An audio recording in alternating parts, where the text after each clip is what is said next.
Telangana assembly ఎన్నికలపై ఎన్నో ఆశలు పెట్టుకున్న బీజేపీ ఆశించిన ఫలితాలు అందుకోలేకపోయింది. దీనితో లోక్సభ ఎన్నికల్లో అయినా గౌరవప్రద స్థానాలు దక్కించుకోవాలని చూస్తోంది. తెలంగాణలో అత్యధిక స్థానాలు గెలిచేలా ప్రణాళికలను సిద్ధం చేసుకుంటుంది. ఇప్పటికే బీజేపీ తరపున ఢిల్లీ పెద్దలు రంగంలోకి దిగారు. గత లోక్సభ ఎన్నికల్లో 4 స్థానాలను చేజిక్కించుకున్న బీజేపీ ఈసారి మరింత పెంచుకోవాలని భావిస్తోంది. అయితే లోక్సభ టికెట్ల విషయంలో ఆ పార్టీలో విభేదాలు కనిపిస్తున్నాయి. కరీంనగర్ లోక్సభ స్థానంలో పార్టీ రాష్ట్ర మాజీ అధ్యక్షుడు బండి సంజయ్ పోటీ చేయడం ఖాయమని అనుకున్నా సంజయ్ ని నిలబెడితే తాము మద్దతిచ్చేది లేదని పలువురు నేతలు ఇప్పటికే పార్టీ హైకమాండ్ కు అల్టిమేటం జారీ చేశారు.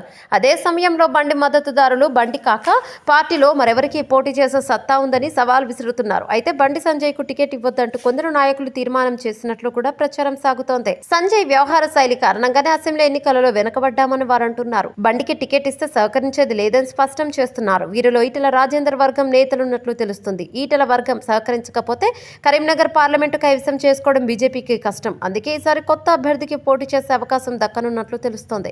కరీంనగర్లో ఉన్న సామాజిక సమీకరణాలు కూడా బండికి ఇబ్బందిగా మారుతున్నాయి. అక్కడ దాదాపు 1,30,000 ఓట్లు ఉన్న రెడ్డి సామాజిక వర్గం గెలుపు ఓటములు నిర్ణయించే స్థాయిలో ఉంది. అలాగే ముదిరాజ్ సామాజిక వర్గం ఓట్లు 1,50,000 ఉన్నాయి. బీజేపీ గెలవాలంటే ఈ ఓట్లే కీలకం. ఇక మున్నూరు కాపు ఓట్లు సుమారు 90,000 వరకు ఉన్నాయి.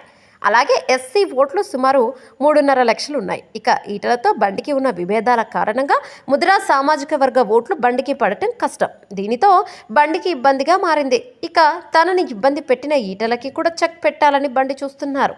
దీనితో ఈటల పోటీ చేయాలని అనుకుంటున్నా మల్కాజ్గిరిలో ఆయనకి సీటు దక్కకుండా చూడాలని ప్రయత్నాలు చేస్తున్నట్టు తెలుస్తుంది. ఈ క్రమంలో ఈటల హస్తం వైపు చూస్తున్నట్టు తెలుస్తుంది. ఇక ఇప్పటికే రేవంత్కి టచ్లోకి వెళ్లారని కూడా టాక్. మల్కాజ్గిరిలో ఛాన్స్ ఇస్తే కాంగ్రెస్ వైపు వెళ్లే ఆలోచనలో ఈటల ఉన్నట్టు ప్రచారం సాగుతుంది. అయితే దీనిపై అధికారికంగా క్లారిటీ రావాల్సి ఉంది. ఈ వీడియో మీకు నచ్చినట్టయితే లైక్ చేయండి, షేర్ చేయండి, కమెంట్ చేయండి, సబ్స్క్రైబ్ చేయండి.